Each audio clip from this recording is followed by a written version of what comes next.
যে নাৰদ মুনিক যুধিষ্ঠিৰে জানিব বিচাৰি প্ৰশ্ন কৰিলে যে কি কৰ্মত হৰৰ মোহিনীগ্ৰস্ত হ'ল, মায়াবী ময় দানৱে তেওঁক কি কৰিলে। এতিয়া আমাৰ কথাখিনিৰ আমি সংশয়খিনি দূৰ কৰাৰ কাৰণে ভিতৰত সোমাই যাই আছো। কৃষ্ণে কেন মতে কাম কীৰ্তি বঢ়াই লন্ত, এহি কথা কহি মুনি মহা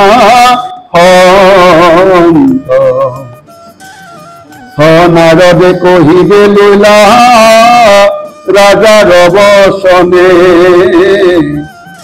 পূৰ্বে দেৱে জিনিলে দানৱ কাৰণে। এতিয়া যুধিষ্ঠিৰে জানিব বিচৰা কাৰণে সেই যুধিষ্ঠিৰৰ কথাৰ উত্তৰ স্বৰূপে নাৰদ মুনিয়ে ক'ব ল'লে যে শুনা নাৰদ, পূৰ্বে দেৱতাবিলাকে দানৱক পৰাস্ত কৰিছিল আৰু সেই দেৱতাবিলাকৰ পৰা দানৱবিলাকে মহাত্ৰাসিত হৈছিল, মহা ভয় পাইছিলে। টান ভয়ে অসুৰৰ মহাত্ৰাস ভৈলা, মায়াৰ আশ্চৰ্যময় টানে পাখে গৈলা, হবে গয়া শৰণ পখিলা টান পাৱে, সভা কৰা শিলা মহা কৃপালু স্বভাৱে। আৰু দেৱতাসকলৰ পৰা মহা ভয় পায়, মায়াৰ আশ্চৰ্যকৰ মায়াবী ময়ৰ ওচৰলৈ তেওঁলোকে যাই সমস্ত দৈত্যই ময় দানৱৰ শৰণাপন্ন হ'ল আৰু কৃপালু স্বভাৱে ময় দানৱে সকলোকে ৰক্ষা কৰিলে। কেনেকে ৰক্ষা কৰিলে? তিনিখান পুৰি নিৰ্মিলে কয়াতি হয়, সুবৰ্ণৰ যত যত দেখিলো হাময়। মায়াবী ময় দানৱে তিনিখন পুৰি নিৰ্মাণ কৰিলে, সোণৰ লোহাৰ আদি এনেকে।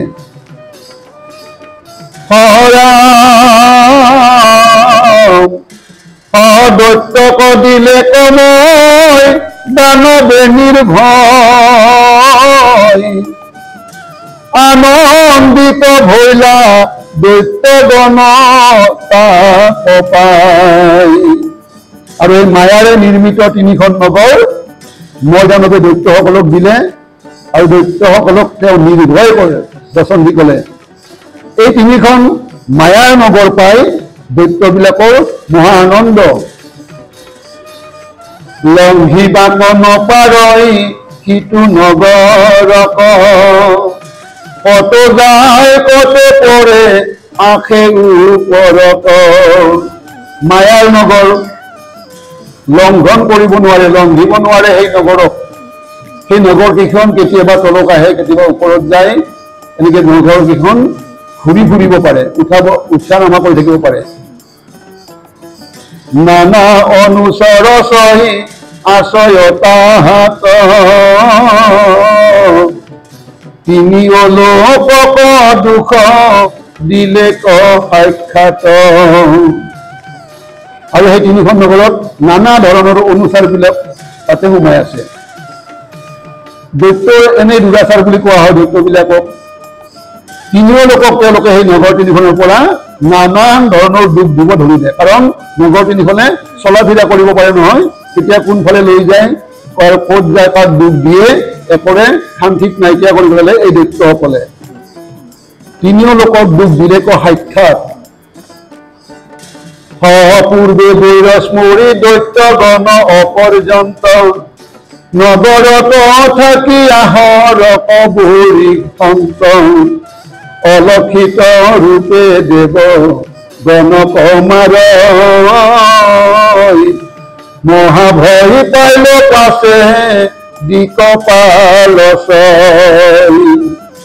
আৰু সেই মায়াৰ নগৰ পাই সেই মায়াৰ নগৰৰ ভিতৰৰ পৰা পূৰ্ব গৌৰী স্মৰণ কৰি দৈত্যসকলে দেৱতাসকলক সৰবৰীখন কৰে, অলক্ষিত ৰূপে নেদেখাকে সৰবৰীখন কৰে। এতিয়া দৈত্যসকলৰ প্ৰকোপত দেৱতাসকলে ভয় পাব আৰম্ভ কৰিলে। মই আগতে কৈছো তেওঁলোকৰ এই যুদ্ধখন লাগিয়ে থাকে। কোনোবাবাৰ দৈত্যই দেৱতাক দুখ দিয়ে আৰু কোনোবাবাৰ দেৱতাই দৈত্যক দুখ দিয়ে। এতিয়া দৈত্যসকলে দুখ দিয়াত লাগি গ'ল। তেওঁলোকৰ এই অলক্ষিত ৰূপে সৰবৰীখন কৰা কাৰ্যত দিকপাল সমস্ত মহা ভয় পালে। পাই তেওঁলোকে কি কৰিলে? সহজে বেদে মহে ক্ষত হৰণ পখিল, হৰি পাইল দেখি হিয়ে অভয় দিল, ধনুত জুৰিয়া হৰ হৰি কৰিলন্ত, অসংখ্য দানৱ গণ হবে মাৰিলন্ত। এতিয়া ভয় পাই দেৱতাসকলে মহেশত শৰণাপন্ন হল আৰু দেৱতাসকলৰ ভয় দেখি শিৱই অভয় দান দি নিজে তেওঁৰ ধনুত হৰ জুৰি অসংখ্য দানৱক সেই হৰেৰে বধ কৰিলে। হৰে পাৰিলে বধ কৰিব, মায়া ভেদ কৰি, মই দানৱৰ মায়াক ভেদ কৰি হৰে দানৱসকলক বধ কৰিব পাৰিলে। সহজে ন সূৰ্য মণ্ডলৰ ৰশ্মি অসংখ্যাত, সততে কৰয় আকাশতে আয়াজত, সেইমতে দূৰে হৰ মাৰে অসংখ্যাত, কোটি লক্ষ দানৱক মাৰিলা তথাত। সূৰ্যৰ ৰশ্মি যেনেকে অসংখ্য ৰশ্মি অহা যোৱা কৰি থাকে, ঠিক তেনেধৰণে মহাদেৱে হৰ মাৰি কোটি লক্ষ দানৱক তেওঁ বধ কৰিলে। দানৱবিলাক এতিয়া মৰিব ধৰিলে, মই দানৱৰ মায়া ভেদ কৰি এতিয়া হৰে দানৱবিলাকক মাৰিব ধৰিলে। মই দানৱটো আৰু বহি থকা বিধ নহয়, তেওঁ দানৱ মায়াবী, তেওঁ এইবাৰ কৰিব কি? তাক দেখি যোগী মই মহাবুদ্ধিমন্ত, অমৃতৰ কুণ্ডতে ৰচিয়া আসন্ত। মই জানো বুলি উপায় নাই, মায়া মানে নিষ্ক্ৰিয় হৈ পৰিল। গতিকে এইবাৰ কি কৰিব লাগে? চিন্তা কৰি তেওঁ মহাবুদ্ধিমন্ত মহাযোগী মই জানো কৰিলে কি? মায়া কৰি অমৃতৰ কুণ্ড নিৰ্মাণ কৰিলে। অমৃতৰ কুণ্ড নিৰ্মাণ কৰি কি কৰিলে? মৰা দানৱ কনিয়া তাতে পেলায়, অমৃত পৰখিয়া তেখনে উঠয়। আৰু এই মৰা দানৱবিলাকক নি সেই অমৃতৰ কুণ্ডত ডুবাই দিয়ে। অমৃতৰ পৰশ পাই মৰা দানৱবিলাক জি উঠে। তাৰপিছত কি হ'ল? যেতিয়া অমৃতৰ পৰশ পালে দানৱবিলাকৰ শৰীৰবিলাক পূৰ্বতকৈও বেছি কঠিন হৈ পৰিল। কব ইয়াতে, বজ্ৰৰহ দৃশ হৱে শৰীৰহ বাৰ, মহাতেজৱন্ত হয় বলৱন্ত হাৰ। মেঘহন্তে বিজুলি হয় যেন বাজ, অগ্নি যেন দেখি হবে দানৱ সমাজ। অমৃতৰ পৰশ পাই মৰা দানৱবিলাক জি উঠিল আৰু শৰীৰবিলাক বজ্ৰতকৈ অতি কঠিন হৈ পৰিল। মহাবলৱন্ত হল, মহাতেজৱন্ত হল এই দৈত্যবিলাক।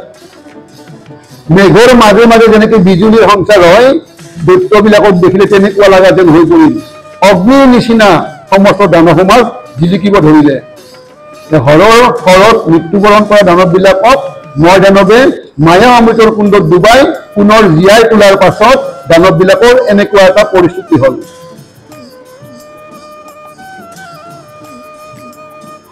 বৃষধ্বজে দেখিল সংকল্প নষ্ট ভইল, কিছু কন পাৰি মহা মন দুখে ৰইল।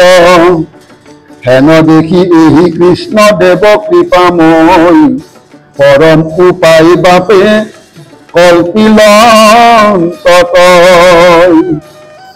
সেই বাপু যুধিষ্ঠিৰ বৃষধ্বজ হৰ তেওঁ যিখিনি পৰাক্ৰম দেখাইছিল মই দানৱৰ মায়াত তেওঁৰ সংকল্প নষ্ট হৈ গ'ল, একো কৰিব নোৱাৰা হ'ল।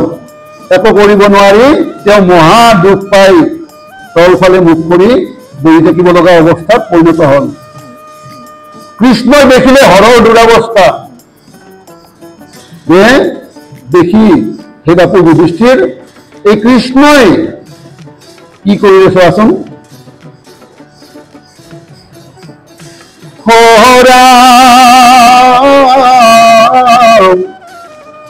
হয় কৃষ্ণে সুন্দৰ গোটা ধেনু ভৈলা ব্ৰহ্মা আশী বৎস হুয়া টান লাগলৈলা। এতিয়া কৃষ্ণই নিজে এটা সুন্দৰ এটা গাই গৰু হৈ পৰিলে। ব্ৰহ্মা আহি ডামুৰি এটা হ'ল। কৃষ্ণই নিজে গাই গৰু এজনী হ'ল আৰু ব্ৰহ্মা ডামুৰি হ'ল।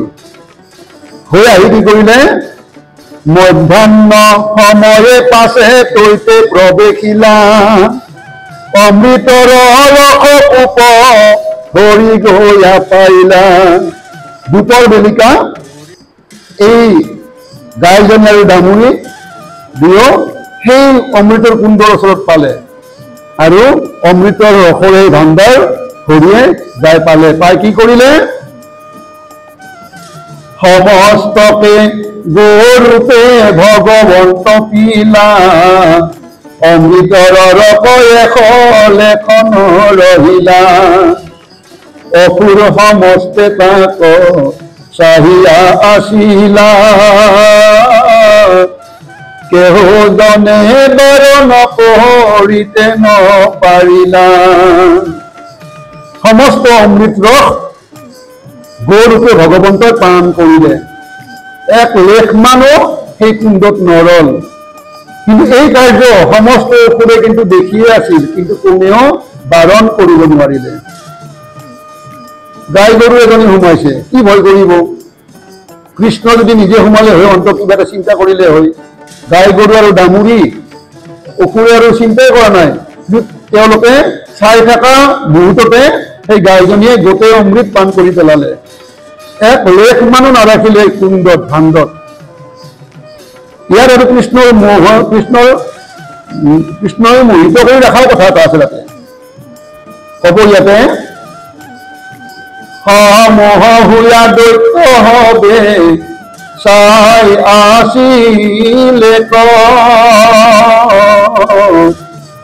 দুষ্টময় দানৱে তাহাক জানিলে। আমি আগতে কলো দৈত্যসকলে দেখি থাকিও গাইজনীক নিবাৰ নকৰিলে কিয়, বাৰণ নকৰিলে কিয়? তেওঁলোকে কৃষ্ণৰ মায়াত মোহিত হৈ আছে, সাধাৰণ গাই গৰু বুলি ভাবি তেওঁলোকে গুৰুত্ব দিয়া নাছিলে। কিন্তু মই দানৱে কথাখিনি জানিছে, মই দানৱে জানিছে এই গাইজনী সাধাৰণ গাই নহয়। দুষ্ট মই দানৱে তাহাক জানিলে হয় অমৃতৰ ৰস মানে আগতে খাই লন্ত দৈত্যগণ নিবাৰিতে সত্য নুহি কন্ত। অমৃতৰ গোটেই ৰস আগতে সন্মুখতে খাই পেলালে গাইজনীয়ে, দৈত্যবিলাকৰ কিন্তু নিজাৰ কৰাৰ শক্তি নহল। এতিয়া মই দানৱৰ হাঁহি উঠিলে মনত। দানৱ হলেও তেওঁ কিছুমান কথাৰ ওৰ বুজি পাইছিলে। ক'ব ইয়াতে,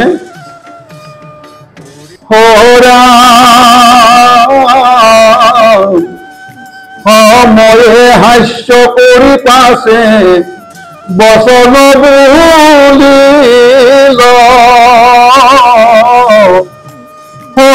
দুষ্টৰ দল দেখা কিমতে মিলিল।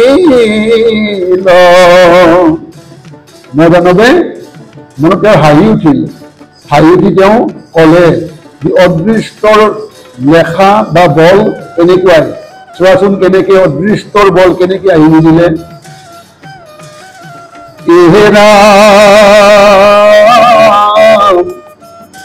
মহাদুখ পায়া পাছে দানৱৰ দল, উপায় কৰিয়া তাক গুচাইলো সকল।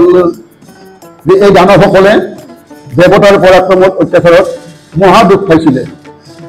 মই দুইবাৰ দুই ধৰণে মায়া কৰি তেওঁলোকৰ দুখ নিবাৰণ কৰিছিলো, কিন্তু কোনো দুখে লাগ লইলে অদৃষ্টে আচই, আকৌ গুচাই বাটকে জনে নপাৰই। মই নিজৰ প্ৰচেষ্টাত মই দুবাৰ তেওঁলোকৰ দুখ নিবাৰণ কৰিব চেষ্টা কৰিলো, কিন্তু পুনৰ আহি তেওঁলোকক দুখে লগ দিলে। গতিকে অদৃষ্টত কি আছে তাক কোনেও খণ্ডন কৰিব নোৱাৰে। মই জানবে কথাখিনি কৈছে। দেৱ বা অসুৰ নৰ যতে ক আচই, কেহ দুখ গুচাই বাৰ সামৰ্থ নহৈ। আৰু এনেকৈ কৈছে দেৱতাই হওক অসুৰেই হওক মানুহেই হওক কোনেও অদৃষ্টত থকা দুখখিনি গুচাবৰ সামৰ্থ নহয়।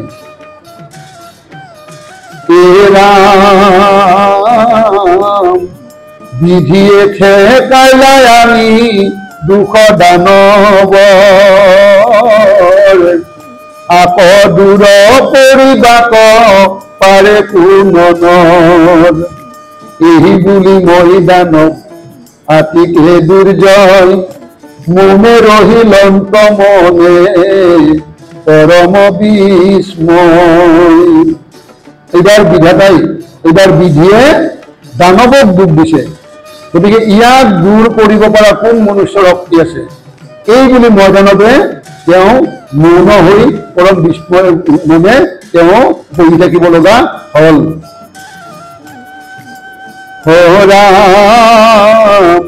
এই কৃষ্ণে মহেশক যুদ্ধ সময়ত, বঢ়াইলন্ত বল বীৰ্য কৰিনা নামত। মহেশৰ মনে পাছে সন্তোষ মিলিল, পৰমনি সংকে পাছে ৰথত চৰিল। এই কৃষ্ণ ভগৱন্তয়ে এইবাৰ কি কৰিলে?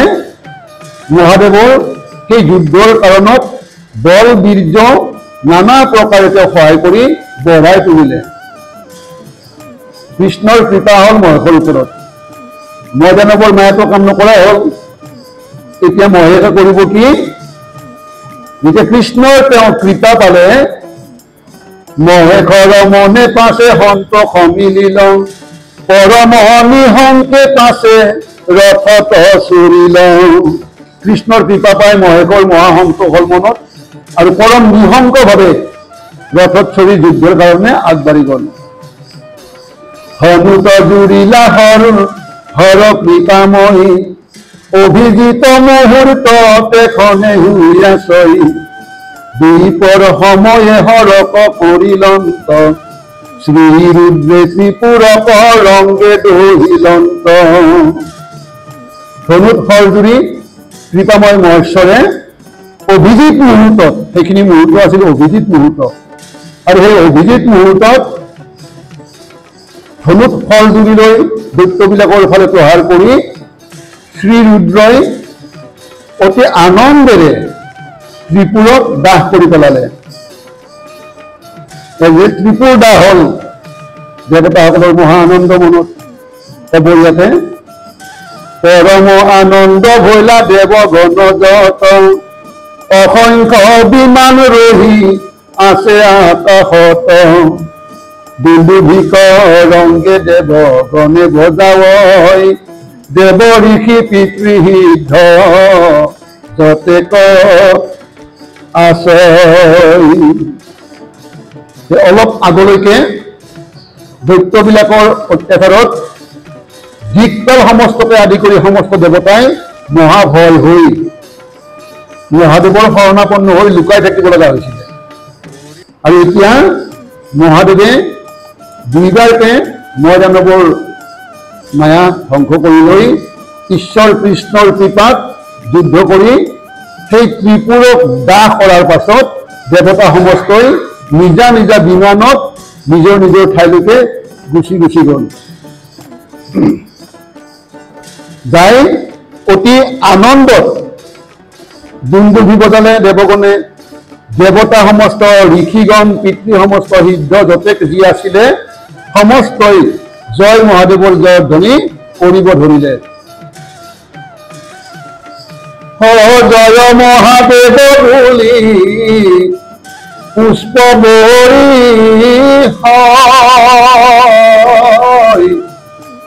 অপেশ্বৰ গণে মহা আনন্দে নাচয়। এই মতে ত্ৰিপুৰ দহিলা মহেশ্বৰ ব্ৰহ্মা আদি দেৱে স্তুতি কৰিলা বিস্তৰ। সমস্তগণে জয় মহাদেৱৰ জয় এনেকুৱা জয়ত ধ্বনি কৰি মহাদেৱৰ ওপৰত পুষ্প বৰ্ষণ কৰিব ধৰিলে। মহা আনন্দত অপেশ্বৰাগণে নৃত্য কৰিব ধৰিলে। এই ধৰণে মহেশ্বৰে ত্ৰিপুৰত বাস কৰিলে আৰু ব্ৰহ্মাতে আদি দেৱতা সমস্তই মহাদেৱৰ জয়ত ধ্বনিত লাগি গ'ল। সাধু সাধু মহেশ বুলিয়া দেৱগণ আপোনাৰ থানে হবে কৰিলা গমন। একবিধ ঈশ্বৰৰ মহিমা সাক্ষাৎ আশ্ৰয় অনেক যুধিষ্ঠিৰ তুনাতাত। সকলোৱে মহেশ্বক সাধু সাধু এনেকে সাধুৰ বাদ কৰি নিজৰ নিজৰ ঠাইত গুচি গুচি গ'ল। এতিয়া হে যুধিষ্ঠিৰ চোৱা, একজনেই ঈশ্বৰ কৃষ্ণ, তেওঁৰ কিন্তু অসংখ্য মহিমা।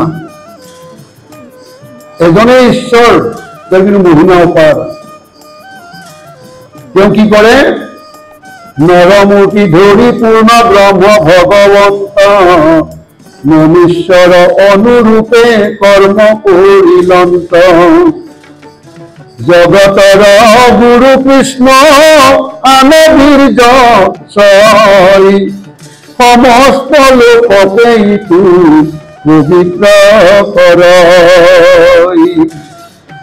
গতিকে হে যুধিষ্ঠিৰ, সেই একজন ঈশ্বৰে নৰ মূৰ্তি ধাৰণ কৰি পূৰ্ণ ভগৱন্তই মনুষ্যৰ অনুৰূপে কৰ্মবিলাক কৰি যায়।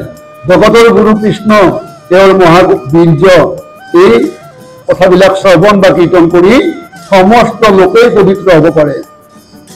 এতিয়া আমি সেই ত্ৰিপুৰ শব্দটোৰ অৰ্থটো আমি জানিলো নিশ্চয়। ময়দানৱে মায়া কৰি নিৰ্মাণ কৰা তিনিখন নগৰ, সেই নগৰ তিনিখনক একেলগে ত্ৰিপুৰ বুলি কয়। আৰু সেই ত্ৰিপুৰ নগৰৰ অধিপতি যিজন তেওঁক কোৱা হয় ত্ৰিপুৰাসুৰ। ত্ৰিপুৰাসুৰ আৰু অসুৰ জাতিৰ কাৰণে অসুৰ বুলি কয়। ফলে সেই ত্ৰিপুৰ তাৰে অৰি, গতিকে ত্ৰিপুৰ যে অৰি সমান ত্ৰিপুৰাৰী, ত্ৰিপুৰাৰী হ'ল মহেশ্বৰ। ত্ৰিপুৰক বাস কৰিছিল, সেইকাৰণে তেওঁক ত্ৰিপুৰাৰী বুলি কয়। গতিকে এইবিলাক কথা আমি আজিৰ এই অলপমান কথাৰ মাজতে গোটেইখিনি কথা আমি থুলমূলকে জানিব পাৰিলো।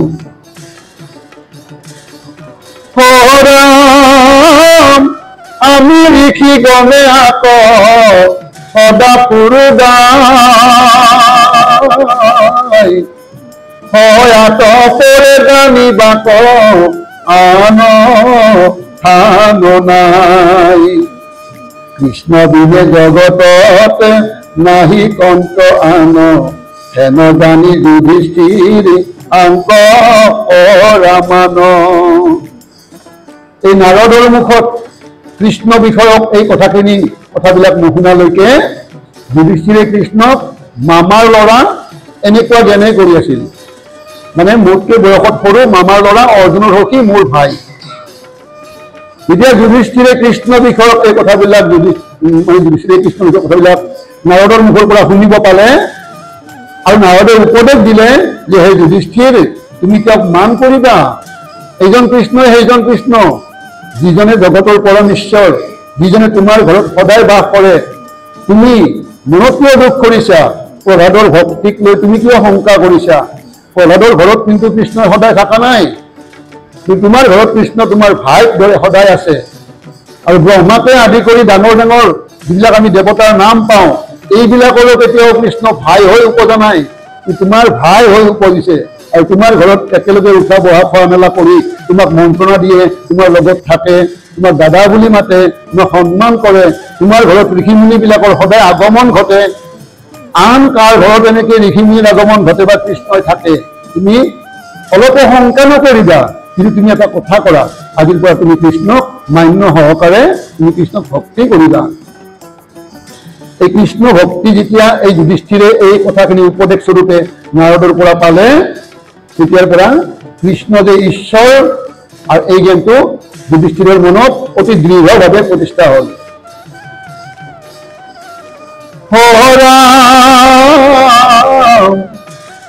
সপ্তম স্কন্ধৰ দশ অধ্যায়ৰ পদ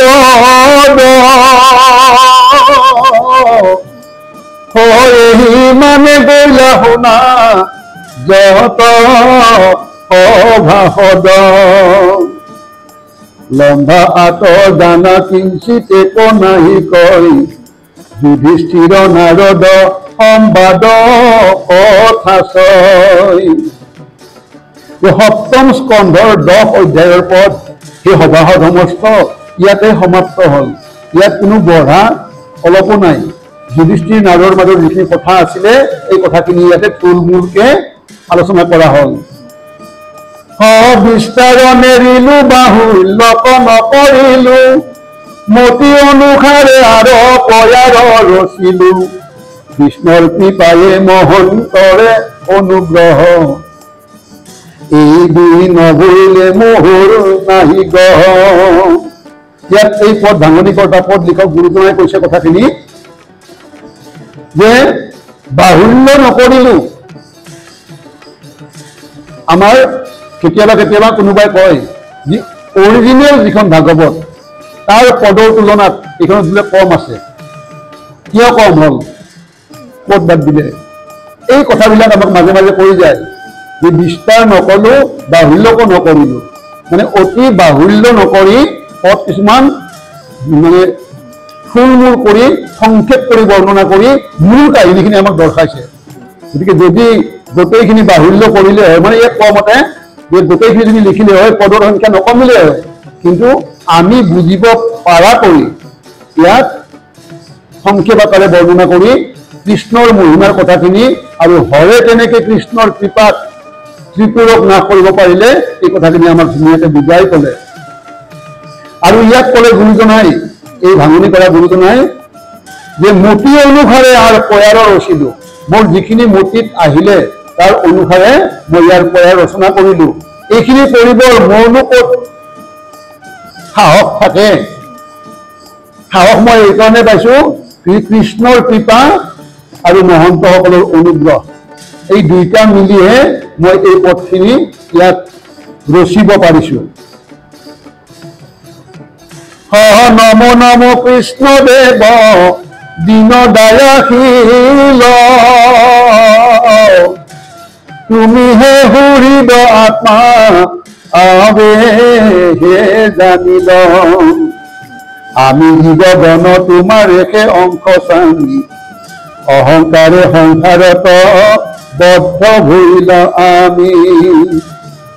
হে কৃষ্ণদেৱ, হে দয়াশীল প্ৰভু, তোমাক নমস্কাৰ কৰিছো। তুমি যে সুৰিব আত্মা এতিয়াহে বুজিব পাৰিলো। আমি সমস্ত জীৱগণ হে স্বামী, আমি তোমাৰে অংশ, কিন্তু সংসাৰত জন্ম লৈ অহংকাৰত আহি আমি সেই তোমাৰ যে আমি অংশ আমি পাহৰি যায় সংসাৰতে আবদ্ধ হৈ থাকিব লগা কৰিলো। হে কৃষ্ণ তজু পদে কহিলো হৰণ মই পাতকীৰ অহংকাৰ কৰা চন্ন তজু গুণ নাম মোৰ মুখত থাকক প্ৰাণী সমস্ত মনে দেখন ধৰক। হে কৃষ্ণ প্ৰভু, তুমি মোক এইখিনি কৃপা কৰা, যে তোমাৰ গুণনাম যেন মোৰ মুখত থাকে, প্ৰাণী সমস্তক যেন মই বিদ্বেষ নকৰোঁ, তোমাৰ ভিতেহে মোৰ হৃদয় বান্ধৱ, এহি মানে অনুগ্ৰহ কৰি ও মাধৱ, সহায়কে খব দিন পৰম পামৰ, কণ্ঠ মেলি ৰাম ৰাম বোলা হবে ন। এইখিনি অনুগ্ৰহ মই তোমাৰ পৰা বিচাৰিছো যে হে প্ৰভু, তোমাৰ ভৃত্যহে যেন মোৰ পৰম বান্ধৱ হয়। এই কথাখিনি কোনে কৈছে? এই পদখিনিৰ ৰচনাকৰ্তা আমাৰ গুৰু সদৃশ কেশৱ চৰণ, তেওঁ এই কথাখিনি কৈ আমাক উপদেশ স্বৰূপে শেষত ক'লে যে সমস্ত নৰক উদ্দেশ্য কৰি ক'লে যে ৰাম ৰাম ধ্বনি কৰা। এতিয়া আহিল আমি সপ্তম স্কন্ধৰ একেবাৰে শেষত উপনীত হৈছো। আমি মাত্ৰ অলপমান বাকী আছে, আমি আজি সপ্তম স্কন্ধ আমি আজি শেষ কৰিব পাৰিম। বৰ্ণাশ্ৰম ধৰ্ম, বৰ্ণাশ্ৰম ধৰ্মৰ বিষয়ে যুধিষ্ঠিৰে প্ৰশ্ন কৰিব, নাৰদ মুনিয়ে তাৰ উত্তৰ দিব, আৰু যুধিষ্ঠিৰে বুজি পোৱাকে কিছুমান কাহিনী ইয়াত বৰ্ণনা কৰি ক'ব।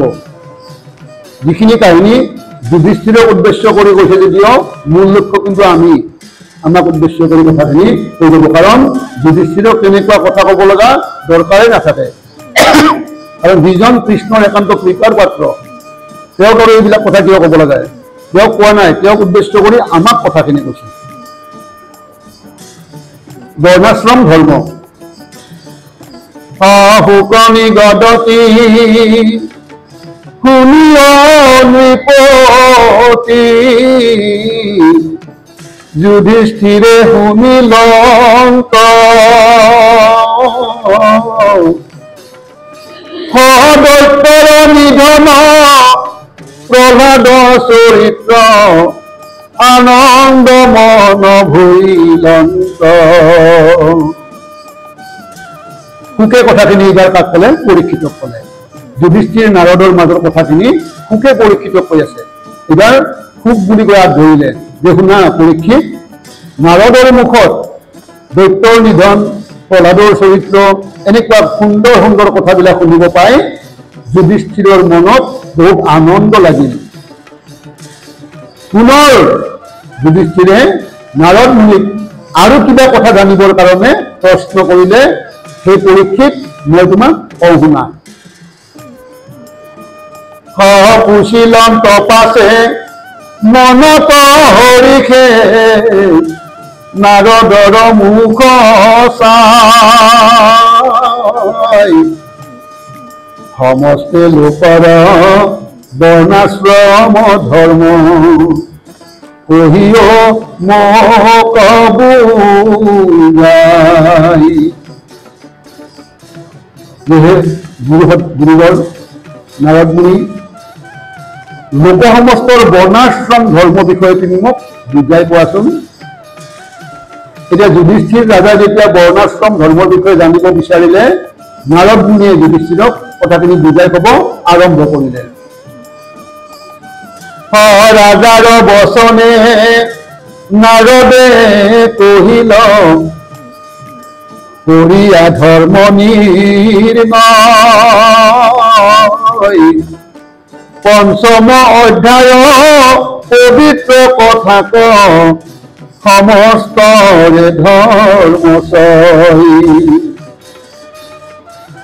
যুধিষ্ঠিৰ ৰাজাৰ কথা শুনি নাৰদ মুনিয়ে নিৰ্ণয় কৰি বৰ্ণাশ্ৰম ধৰ্মৰ বিষয়ে ক'ব আৰম্ভ কৰি এনেকে ক'লে, যি পঞ্চম অধ্যায়ৰ এই পবিত্ৰ কথাখিনিৰ মাজতে সমস্তৰে ধৰ্মবিলাক লুকাই আছে। সেই ধৰ্ম যিটো আচৰণ কৰে, তেৱে শুদ্ধ হোৱে চিত্ত, তেৱেহে ঈশ্বৰ কৃষ্ণৰ পাৱত, মনক কৰয় স্থিত। আৰু সেই পঞ্চম অধ্যায়ৰ পবিত্ৰ কথা যি তাতে বৰ্ণাশ্ৰম ধৰ্ম লুকাই থকা বুলি ক'লে, সেইখিনিকে যদি আমি আচৰণ কৰোঁ তেতিয়া আমাৰ চিত্ত শুদ্ধ হয় আৰু শুদ্ধ চিত্ততহে ঈশ্বৰ কৃষ্ণক চিত্ত কৰিব পাৰি। আমি আগতে এই বিষয়ে কৈছোঁ এদিন যে অমৃত বস্তু গাখীৰ, এই গাখীৰ যেতিয়া আমি 1 লিটাৰ হওক 1 পোৱাই হওক আমি কিনি আনিম, গাখীৰ থোৱা বাচনটো কিন্তু আমি পৰিষ্কাৰ কৰি ধুই লওঁ, কিন্তু আৱৰ্জনা কিছুমান পেলাব লাগিলে কিন্তু আমি বাচনটো ধুই নলওঁ, তাতেই পেলাই দিম, কাৰণ আৱৰ্জনাই। গাখীৰটো অমৃত বস্তু, এইটো থবৰ কাৰণে কিন্তু আমি বাচনটো সুন্দৰকৈ ধুই পখালি চাফ চিকুণ কৰি লওঁ। কিয়? কাৰণ চাফ চিকুণ বাচনতে পবিত্ৰ বস্তু থোৱা যায়। এতিয়া আমাৰ যদি এই হৃদয়খন চিত্তটো আৱৰ্জনাৰে পৰিপূৰ্ণ, মানে ডাষ্টবিন সদৃশ, তেতিয়া তাত ভাল বস্তু থব নেকি কোনোবাই? তেতিয়া তাৰ কাষেৰেও গাখীৰখিনি নানে, এই বহুত আঁতৰেৰে আনিব। গতিকে এই কথাবিলাক আমি আমাৰ ঘৰৰ কথাৰ মাধ্যমেদি বুজিব চেষ্টা কৰিব লাগে যে আমাৰ যদি এই চিত্তখন শুদ্ধ কৰিব লগা হয়, এতিয়া গাখীৰ থোৱা বাচনটো আমি চাৰ্ফ চাবোনেৰে ধুলো যেনিবা, কিন্তু চিত্তখন শুদ্ধ কৰিবৰ কাৰণে আমি কি ব্যৱহাৰ কৰিম? এই পঞ্চম অধ্যায়ত যিবিলাক কথা আচৰণ কৰিবৰ কাৰণে লিখা আছে, সেই আচৰণবিলাক আমি নিজে কৰিব লাগিব। আচৰণবিলাক নিজে কৰিলেহে আমাৰ চিত্ত শুদ্ধ হ'ব আৰু শুদ্ধ চিত্ততহে কৃষ্ণৰ চৰণ স্থিত হ'ব।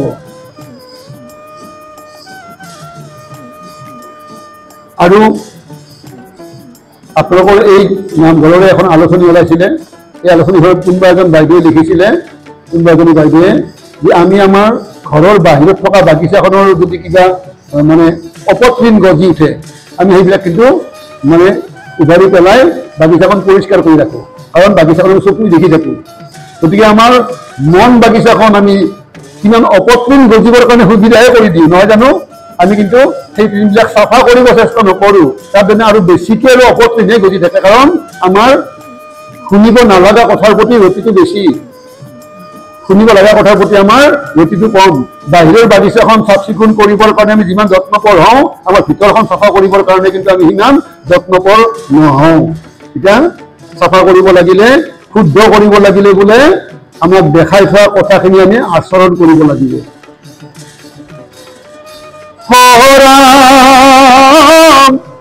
কিন্তু যিটো হয় কেৱল ভকত, ভকতিতে হবে পাই, এতেকতে ইটো কৰ্ময়া চলিবে, নলাগে তাৰ সদায়। যিবিলাক ভকত কেৱল কৃষ্ণক ভকতিহে কৰি যায়, যিবিলাকে ভকতি আজিলৈকে কৰা নাই বা চিত্ত নিৰ্মল নহয়, শুদ্ধ নহয়, তেওঁলোকৰ কথাটো আগৰ কথাখিনি। যিবিলাকে ইতিমধ্যে ভকতত পৰিণত হৈছে বা ভকত বুলি স্বীকৃতি পাইছে, ভগৱন্তৰ পৰা কৃপা পাইছে, তেওঁলোকে কিন্তু তেনেকুৱা কথাবিলাক আচৰণ নকৰিলেও হয়, কাৰণ তেওঁলোকে কি হয়, অহৰ্নিশে কৃষ্ণৰ লগতে মানে কৃষ্ণ ভক্তিতে লিপ্ত হৈ থাকে। শুনা যুধিষ্ঠিৰ মন পৰিথিৰ, থানৰে হে কৰ্ম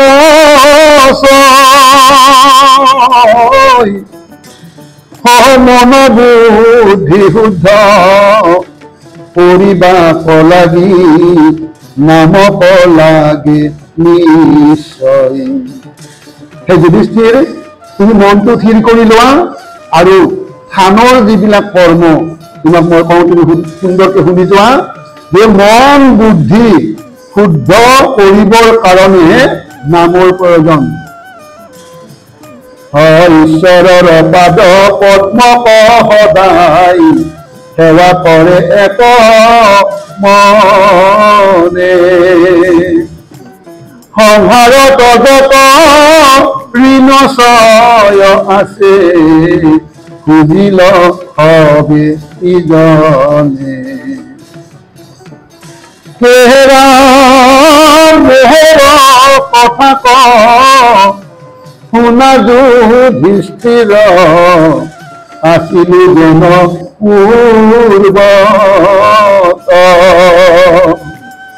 পৰম সুন্দৰ ৰূপ মনোহৰ, শুনা কহো কথা যত।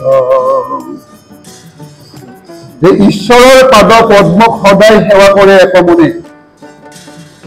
সংসাৰত যত ঋণ আছে খুজিল হবে যিজনে।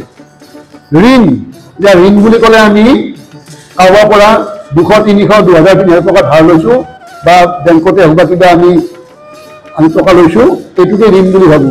কিন্তু আমি সংসাৰত উপজাৰ লগে লগে আমি কিন্তু বহুত ঋণত ঋণী হৈ থাকো। এই ঋণবিলাক আমি কেনেকে পৰিশোধ কৰিম? এইবিলাক ঋণ কেনেকুৱা? বহুত ঋণ আছে।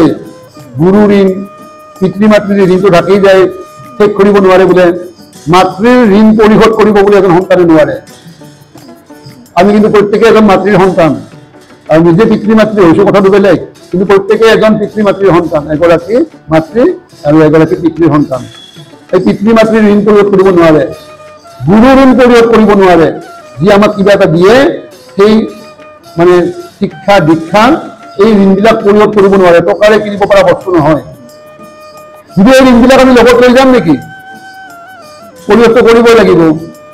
এই পৰিশোধ কৰিবৰ কাৰণে কি হ'ল, হৰিৰ পাদপদ্মত যদি আমি ভক্তি কৰোঁ, তেতিয়াহে বোলে এই ঋণবিলাক পৰিশোধ হয়। মাতৃৰ দীৰ্ঘ ঋণ, পিতৃৰ দানৰ ঋণ, গুৰুৰ শিক্ষা দীক্ষাৰ ঋণ, আৰু বহুত ঋণ আছে, আমি কিমান বৰ্ণনা কৰিম। এই ঋণবিলাক হৰিৰ সেৱাত যদি আমি নিমগ্ন কৰোঁ নিজকে, তেতিয়াহে বোলে পৰিশোধ হয়। তোমাক আন কথা নকওঁ যুধিষ্ঠিৰ, এই কথাবিলাকৰ মাজত মই নিজে সোমাই পৰিছিলো। কোন মই? নাৰদ মুনি। মই মোৰে কথাৰে তোমাক কথাখিনি বুজাওঁ, তুমি শুনাচোন। অতি সুন্দৰ কথা। মোৰ নিজৰ জীৱনত মই নিজৰ ভোগ কৰি অহা কিছুমান কথা তোমাক মই কওঁ, শুনাচোন। এইবুলি যুধিষ্ঠিৰৰ সন্মুখত নাৰদ মুনিয়ে তেওঁৰ পূৰ্ব জন্মৰ কথা ক'ব আৰম্ভ কৰিলে। মুখ্য লক্ষণ বৰ্ণন। মুখ্য মানে মুক্তি। মুক্তি পাবৰ কাৰণে কি কি লক্ষণ, এই সমস্ত বৰ্ণনা কৰিব ইয়াত। উপবৰ্হন নামে মই গন্ধৰ্ব আছিলো পূৰ্বে, পৰম গায়ন সুৱলিত, অসংখ্যাত নাৰীগণ তাসংবাৰ প্ৰিয় মন, কৰো মই ভূয়া বিমোহিত। যে যুধিষ্ঠিৰ, পূৰ্বতে মই উপবৰ্হন নামে গন্ধৰ্ব আছিলো। খুব সুন্দৰ গান গাব পাৰিছিলো মই, অতি সুবলিত গান গাব পাৰিছিলো মই, আৰু মোৰ গানত অসংখ্য নাৰীয়ে মোহিত হৈছিলে। আৰু ময়ো সেই নাৰীবিলাকক বেছিকৈ মোহিত কৰিবৰ কাৰণে তেওঁলোকৰ মোহত মোহিত হৈ মই আৰু সুন্দৰ সুন্দৰ গানবিলাক তেওঁলোকক গাই গাই শুনাইছিলো। এক সময়ত পাছে দেৱৰহ ভাত মোক বিশ্ব স্ৰষ্টা হবে ডাকিলন্ত, অপেশ্বৰা গণ হমে মই গলো মনোৰমে, হৰি গুণ গাইবে বুলি লন্ত। এতিয়া মোৰ এই গান গোৱাৰ, মই যে গায়ক, সুন্দৰ গান গাব পাৰো, এই কথাবিলাক দেৱ সমাজতো চৰ্চা হ'ল, আৰু দেৱ সমাজকো মোক নিমন্ত্ৰণ দি লৈ গ'ল। আৰু দেৱ সমাজতো অপেশ্বৰাবিলাক থাকে, এই অপেশ্বৰাবিলাকৰ লগত মই হৰিগুণ গোৱা আৰম্ভ কৰিলো। এতিয়া হৰিগুণ গালে মুক্তি পায়, আমি জানো। হৰিগুণ যিয়ে গায় তেওঁ মুক্তি পায়। নাৰদ মুনিতো হৰিগুণ গাইছিলে, কিন্তু নাৰদ মুনিয়ে মুক্তি নাপায়, অধোগতিহে পাব লগা হ'ল। এই হৰিগুণ গোৱাৰ বহুত কথা থাকে, সিমানলৈকে আমি সোমাব নোৱাৰো। কাৰণ কিয়? আমাৰ চৰ্ম চকুৱে মানে বহুত কিবা কিবি দেখি থাকে। আমাৰ জ্ঞান চকু এতিয়াও হোৱা নাই, আমি অন্তৰ্দৃষ্টিত জ্ঞান ৰাখিব নোৱাৰো। বহিৰ্দৃষ্টিত জ্ঞানত আমাৰ চকুত বহুত কিবা কিবি আমাৰ চকুত পৰে, যিবিলাক চকুত চাই আমাৰ মন কেতিয়াবা বিচলিত হৈ যাব পাৰে। এতিয়া নাৰদ মুনিৰ পূৰ্বজন্মৰ কথাত তেওঁ যেতিয়া উপবৰ্হন আছিল, সুন্দৰ গীত গাব পাৰিছিল, আৰু নাৰীবিলাকে তেওঁৰ গীতত মোহিত হৈছিল, আৰু সেই নাৰীবিলাকক অতি মোহিত কৰিবৰ কাৰণে তেওঁ আৰু সুন্দৰ সুন্দৰ গীতবিলাক গাই গাই শুনাইছিলে। এই তেওঁৰ গীত গোৱাৰ কথা দেৱ সমাজত চৰ্চা হ'ল। দেৱতাসকলে তেওঁক নিমন্ত্ৰণ দি লৈ গ'ল। দেৱলোকততো অপেশ্বৰা থাকিবই, আৰু অপেশ্বৰাবিলাকৰ অতি মনোমোহা ৰূপ। তেওঁ কি কৰিলে, এই অপেশ্বৰাবিলাকৰ লগত লগ লাগি নাচি বাগি হৰিগুণ গাব আৰম্ভ কৰিলে। মই তাক নগাইলো কামে অন্ধ মতি ভৰিলো, ধেমালিক গাইলো ৰংগ কৰি। মহাজন হবে মোক ক্ৰোধ বাক্য বুলি লন্ত, শীঘ্ৰে ক্ষুদ্ৰ হও পাপী মৰি। কিন্তু মই গাই আছিলো হৰিগুণ, কিন্তু সেই হৰিগুণত ধেমেলীয়া কিছুমান কথা মই মিশ্ৰিত কৰি গাব আৰম্ভ কৰিলো। আৰু অপেশ্বৰাবিলাকৰ লগত নাচি বাগি মই এই গীতবিলাক গাওঁতে অপেশ্বৰা ৰূপে মোক মোহিত কৰি মই কামভাৱত অন্ধমতী হৈ পৰিলো। মহামহাজনবিলাকে মোৰ কীৰ্তন শুনি আছিল, চাই আছিল, কিন্তু মোৰ যেতিয়া গীতত কাম গন্ধ পালে তেতিয়া তেওঁলোকে মোক অভিশাপ দি ক'লে, মৰি পেলাই ক্ষুদ্ৰ হৈ জন্ম ল। গতিকে চাওকচোন, হৰিগুণ গালে কিমানখিনি মানি গুণি হৰিগুণ গাব লাগিব, নহ'লে হৰিগুণে যে আমাক শকত কৰি তৰাব, আমাৰ কিন্তু মনোদৃষ্টিত কি ভাৱ থাকে এইটো কিন্তু হৰিয়ে জানে। আমি 10জনক লুকাই পেলাই আমি মনোদৃষ্টিটো ঢাকি ৰাখিব পাৰিম, কিন্তু হৰিয়েতো আৰু আমাৰ কথা চবখিনি জানে। গতিকে আমাক উত্তম গতি দিব নে অধগতি দিব, এই কথাখিনি সেই উপবৰ্ধনৰ কাহিনীতে আমি বুজিব পাৰিম। এতিয়া অভিশাপ পালে, তেওঁ হৰি কীৰ্তন কৰিছিল, কিন্তু ধেমেলীয়া কৰি কামান্ধ হৈ হৰি কীৰ্তন কৰাৰ কাৰণত তেওঁ অধগতি যাব লগা হ'ল। শৰণ দাখিলত নহয় মই নিজ পাপ অনুসাৰে, ভুল আহি পাছে সাপ পায়া। মহান্তৰ অনুগ্ৰহে মল মোৰ দূৰ ভুইল, পাইলো পাৰি খদমই আয়া। তেতিয়া মই আহি সেই ব্ৰাহ্মণৰ ঘৰত দাসী কৰ্ম কৰা সেই দাসীৰ প্ৰণয় স্বৰূপে জন্ম ল'ব লগা হৈ পৰিল। আৰু সেই যিঘৰ মানুহৰ ঘৰত মোৰ মায়ে দাসী কাম কৰিছিল, সেই মানুহ ঘৰৰ ঘৰত 4জন সাধু সন্যাসী আহি বাৰিষা কালটো বঞ্চিছিলে। আৰু মই তেতিয়া 5 বছৰৰ শিশু কাৰণে তেওঁলোকে মৰমতে হওক বা আলপৈচান ধৰাৰ কাৰণে হওক তেওঁলোকৰ লগত ৰাখি ভগৱন্তৰ বিষয়ক সুন্দৰ সুন্দৰ কথাবিলাক কৈ আছিলে, আৰু মই খুব আগ্ৰহেৰে সেই কথাবিলাক শুনি আছিলো। তেওঁলোকৰ সংস্পৰ্শ পাই মই সেই দাসীৰ পুত্ৰৰ পিছৰ জন্মত আজিৰ এই পাৰিষদ ৰূপটো পালো। গতিকে এই কথাবিলাক তুমি মোৰ পৰাই, মোৰ জীৱনৰ মাধ্যমৰ কাহিনীৰ পৰাই তুমি জানিব পাৰিবা হে যুধিষ্ঠিৰ, গতিকে কিয় আচৰণ কৰিব লগা হয়।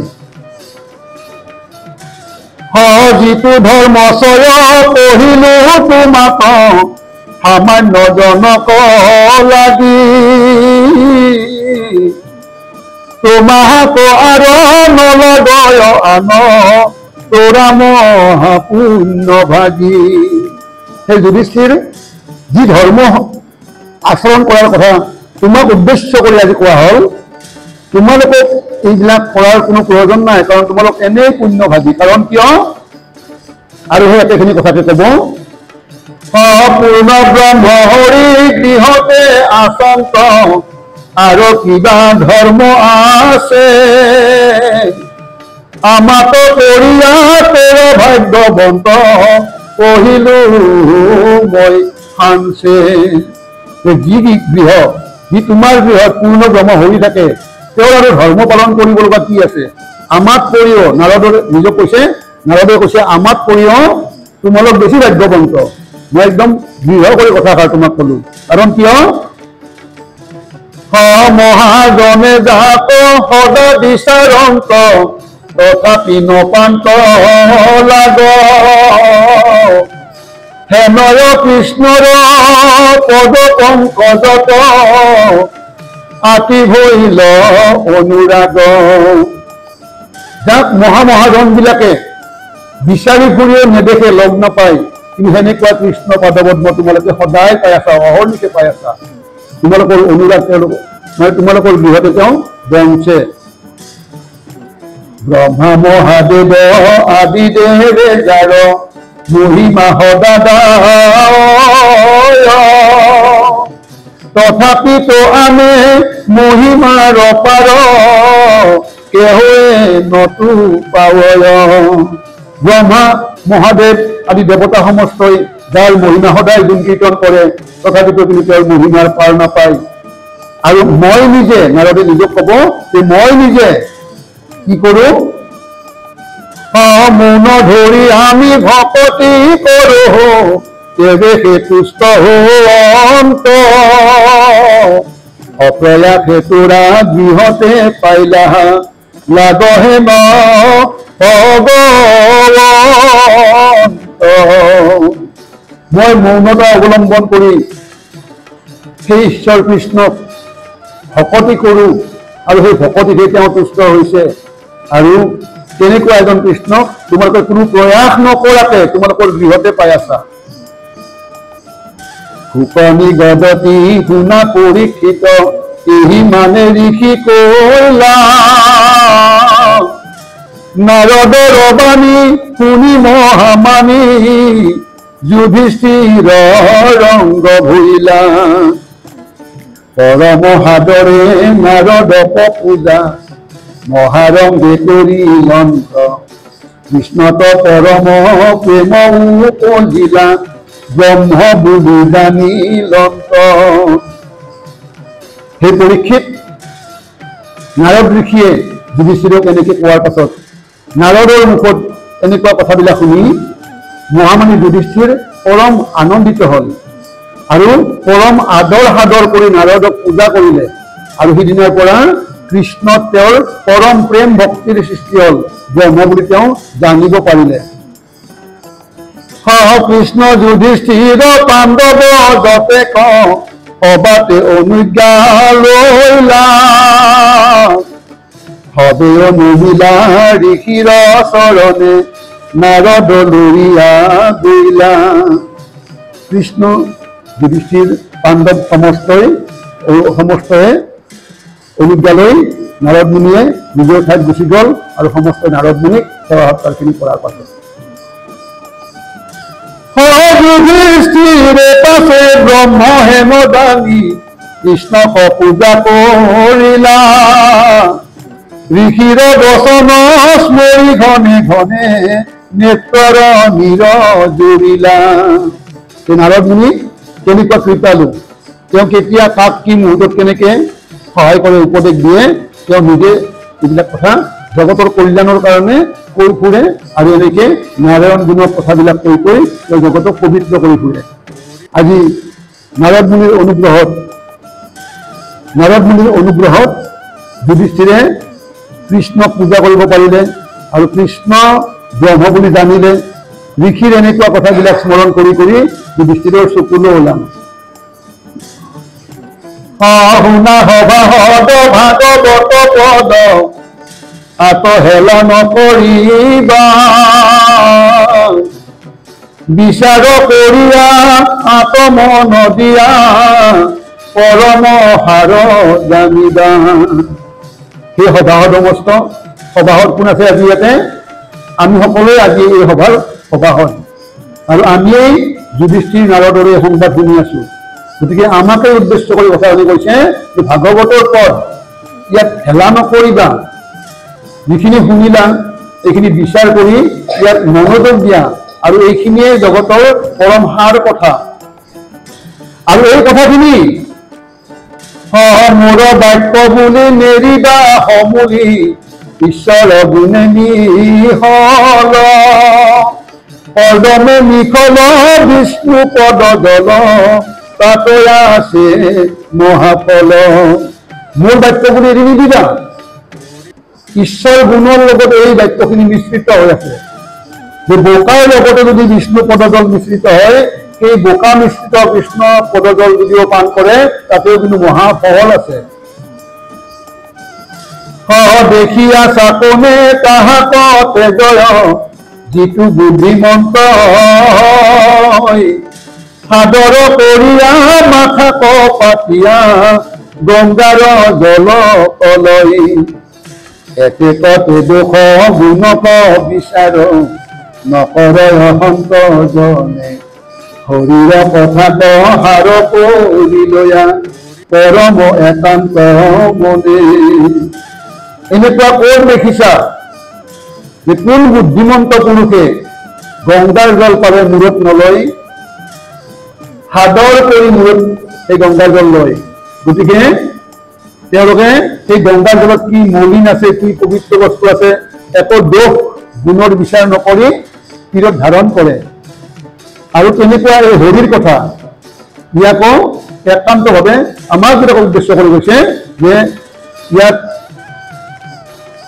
কেশৱ চৰণ দাসৰ কথাখিনি বুলি ভাবি আমাক এৰিব মানা কৰিছে, কাৰণ বিষ্ণুৰ কথা মিশ্ৰিত কথাই তেওঁ কৈছে। গতিকে একান্ত মনে ধাৰণ কৰিবৰ কাৰণে উপদেশ স্বৰূপে আমাক এই কথাখিনি কৈ যাই আছে। চান্দালে যদি হৰি কথা কহে তাহাক শুনিয়া তাকে নিদান কৰ কৃষ্ণ কথা চয় লাগে সদা শুনিবাকে। এই কথাষাৰ প্ৰতিটো অধ্যায়ৰ পিছতে আমাক উপদেশ স্বৰূপে কথা অলপ কওঁতে এই চান্দাল শব্দটো প্ৰায় কথাতে কয়। তাৰমানে এনেকুৱা সমাজ এখনত আছো আমি, যিখন সমাজত নেকি আজিও উচ্চ নিচৰ যিটো ব্যৱস্থা এইটো শেষ হৈ যোৱা নাই। এটা সময়তো অধিক আছিলে, মানে ক্ষুদ্ৰ জাতিয়ে ধৰ্মীয় গ্ৰন্থ স্পৰ্শ কৰিবই নাপায়। আমি আমাৰ গাঁৱৰ ঘৰবিলাকত দেখিছিলোঁ, আমাৰ ককা এতিয়া নাম গোৱা পাঠক আছিলে, ককাই লিখিব পঢ়িব নাজানে, তথাপি কিন্তু কীৰ্তনবিলাক সম্পূৰ্ণ মুখস্থ। কাৰণ ককাহঁতে লিখিব পঢ়িব নাজানে বুলি নহয়, তেওঁলোকে জানিলেও কীৰ্তন চুব দিয়া নাছিলে। কোনোবাই গাইছিলে নামঘৰত, আমাৰ ককাহঁতে শুনিছিলে আৰু শুনি শুনিয়ে মুখস্থ কৰি পাঠক হৈ পৰিছিলে। চুব নিদিয়ে, সূৰ্য চুব নাপায়, ৰঙা কাপোৰেৰে মেৰিয়াই বান্ধি থৈ দিব লাগে। গতিকে এনেকুৱা এটা অৱস্থাত এইবিলাকৰ চৰ্চা হৈছিলে কাৰণে এই কথাখিনি আমাকে দয়া ধৰা কৰে যে কোনে পাঠ কৰিছে বিচাৰ কৰিবৰ প্ৰয়োজন নাই, কি কথা কৈছে এইখিনিয়ে বিচাৰৰ প্ৰয়োজন। গতিকে ইয়াত চান্দালে যদি কৃষ্ণ কথা কয় একান্ততীয়াকে শুনিবৰ কাৰণে আমাক কৈছে, কিন্তু আমি শুনি যাওঁ, তথাপি কিন্তু আমি বাহিৰতে বিচাৰ কৰোঁ, ৰান্ধিছে কোনে, পাঠ কৰিছে কোনে। জাত পাতৰ বিচাৰটো আমি আজিও শেষ কৰিব পৰা নাই।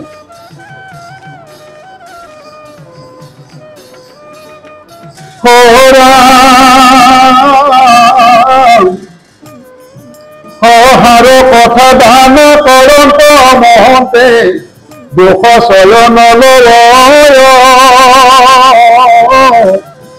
যিটো মূঢ়জন দুখতে মন ছিদ্ৰ সঁচায়া কয়। এনেকুৱা কিছুমান সমাজত আমি যাই পঢ়িব লগা হয়। ইয়াত কৈছে যে অনন্ত নাগে সহস্ৰ মুখেৰে কৃষ্ণ গুণ গায়ক কৃষ্ণৰ মহিমা শেষ কৰিব নোৱাৰে। আৰু কৃষ্ণৰ বিষয়ক, কৃষ্ণ মহিমাৰ কথা বিষয়ক কথা যিবিলাকে জানো বুলি কয়, শাস্ত্ৰই কৈছে তেওঁতকৈ মহামূৰ্খ আৰু সংসাৰত দ্বিতীয়জন নাই। কৃষ্ণ মহিমাৰ বিষয়ে কথা যিয়ে জানো বুলি কয়, তেওঁতকৈ বোলে আৰু দ্বিতীয়জন মূৰ্খ এই সংসাৰত নাই। গতিকে আমি যিয়ে কৃষ্ণ কথা ইয়াত নপঢ়ো কিয়, ইয়াত লিখি থকা কথাবিলাকো আমি যিমান পাৰোঁ শুদ্ধকৈ ক'ব চেষ্টা কৰোঁ। কিন্তু কিছুমান শ্ৰোতা এনেকুৱা থাকে, শুদ্ধকৈ কি কৈছোঁ তেওঁ সেইটো কাণ পাতি বেছি গুৰুত্ব নিদিয়ে, কিবা ভুল কৰোঁ নেকি, তেওঁ শীঘ্ৰ ধৰিব পাৰোঁ নেকি, গোটেই সময়খিনি সেইটোতে লাগি থাকে। তেওঁ কিবা এটা ভুল ক'লে তেওঁক শীঘ্ৰ ধৰিব পাৰিলে আজিৰ সমাজৰ শুনি থকা আইসকলে তেওঁতকৈ মোক বেছি জ্ঞানী বুলি ভাবিলে হয় নেকি। গতিকে শীঘ্ৰটো কেনেকৈ বিচাৰি উলিয়াব পাৰে সেইটোত বেছি গুৰুত্ব দি বহি থাকে। ইয়াত কি কৈছে, যিজন মূৰ্খ তেওঁহে দোষত মন, শীঘ্ৰ বিচাৰি থাকে। পণ্ডিতসকলে কিন্তু এইটো নহয়, পণ্ডিতসকলে ভালৰো কিবা ভাল শুনিব পাওঁ নেকি তাকেই বিচাৰি থাকে।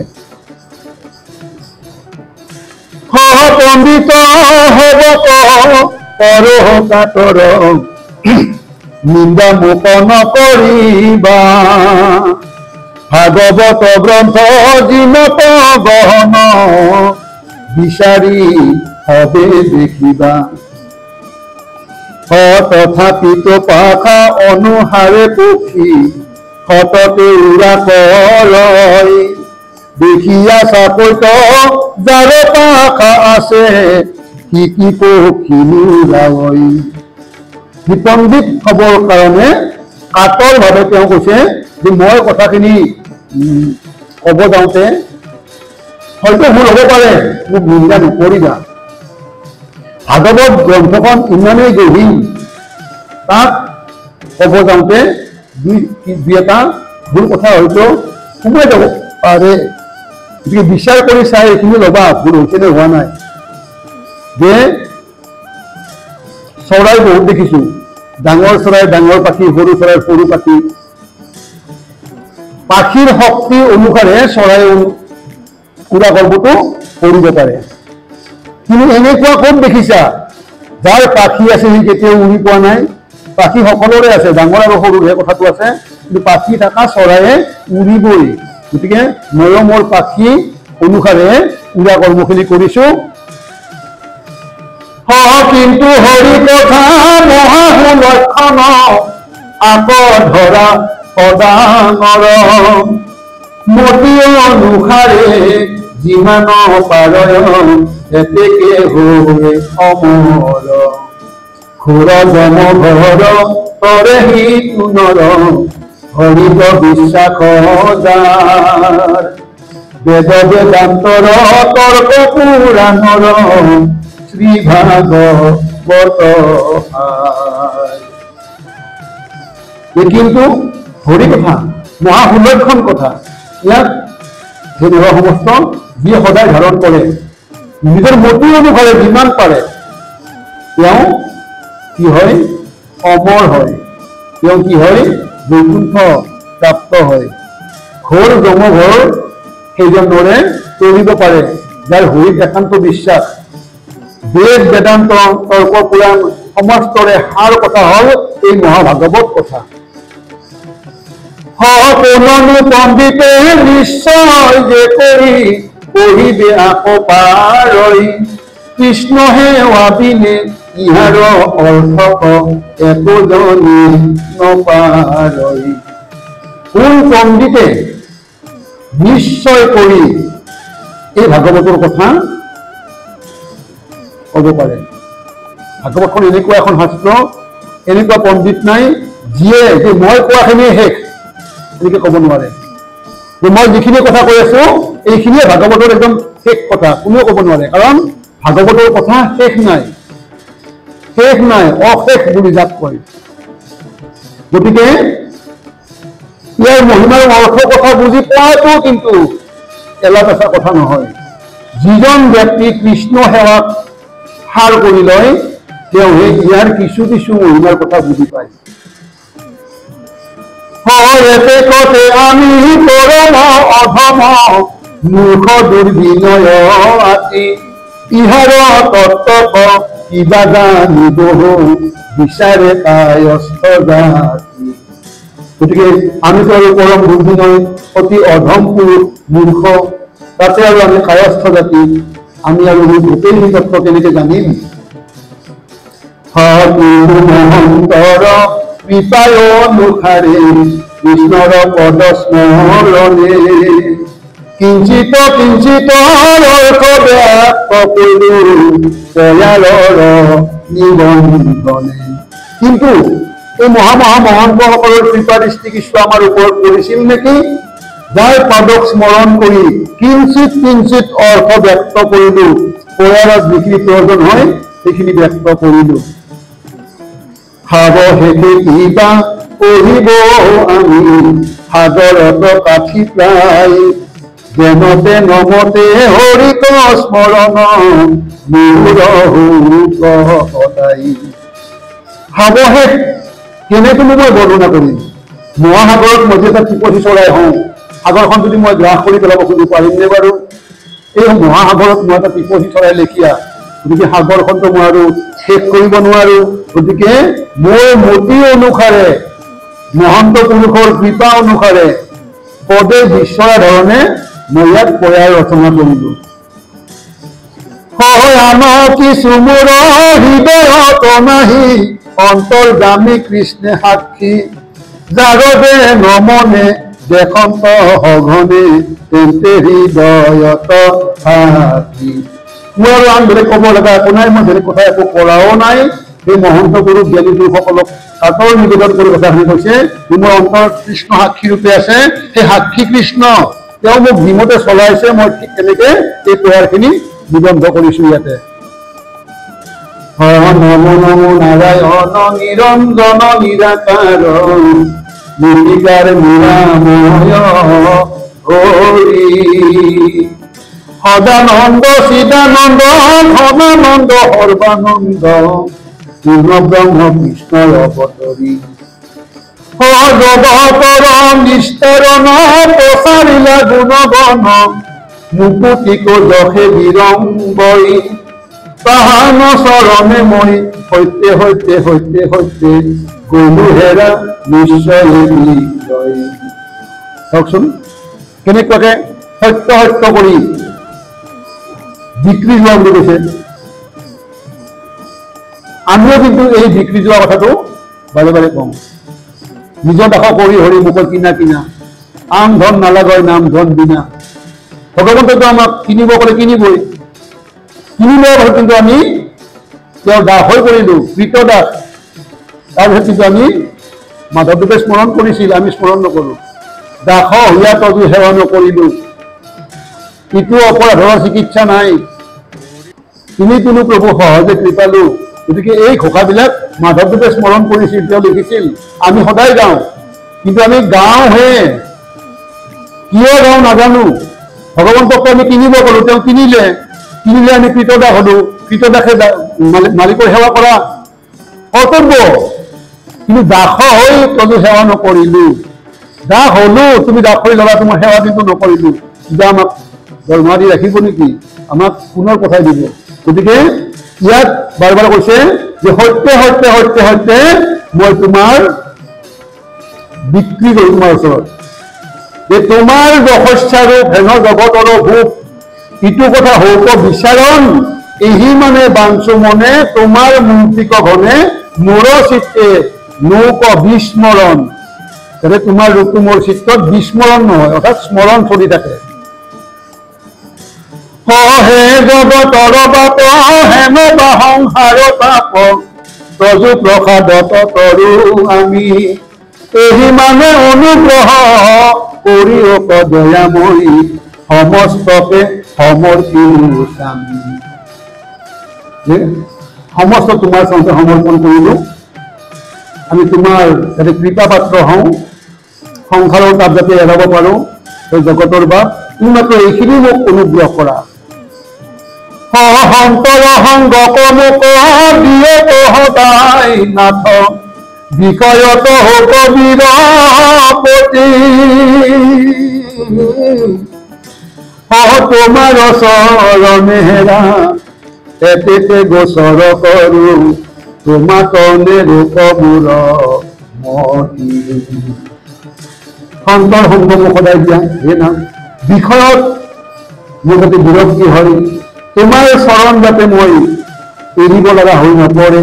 তোমাক মই এইখিনিয়ে বিচাৰিছো তোমাৰ চৰণত। তজুৰাম কৃষ্ণ নাম ধৰ্ম আতি অনুপাম, সদায় থাকক মোৰ মুখে, সামাজিক লোকে ডাকি বোলা ৰাম ৰাম ঢাকি, সংসাৰক তৰা হবে সুখে, রাম সংহারক তরা হবে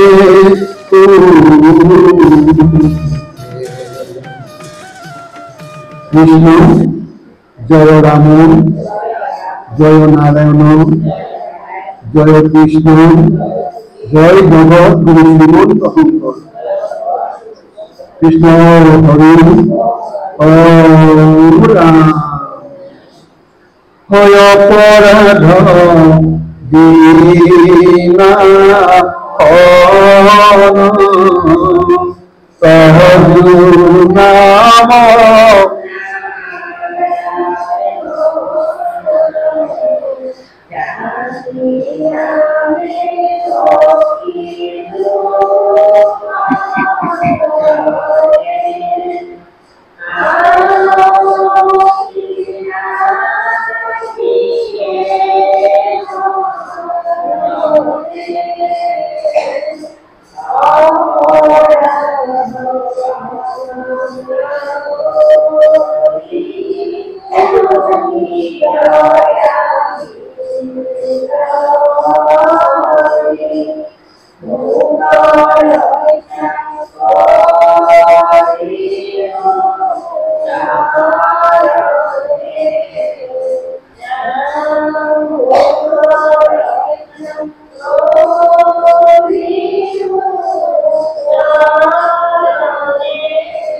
কৃষ্ণ হরি রাম শ্রীমন্ত শঙ্কর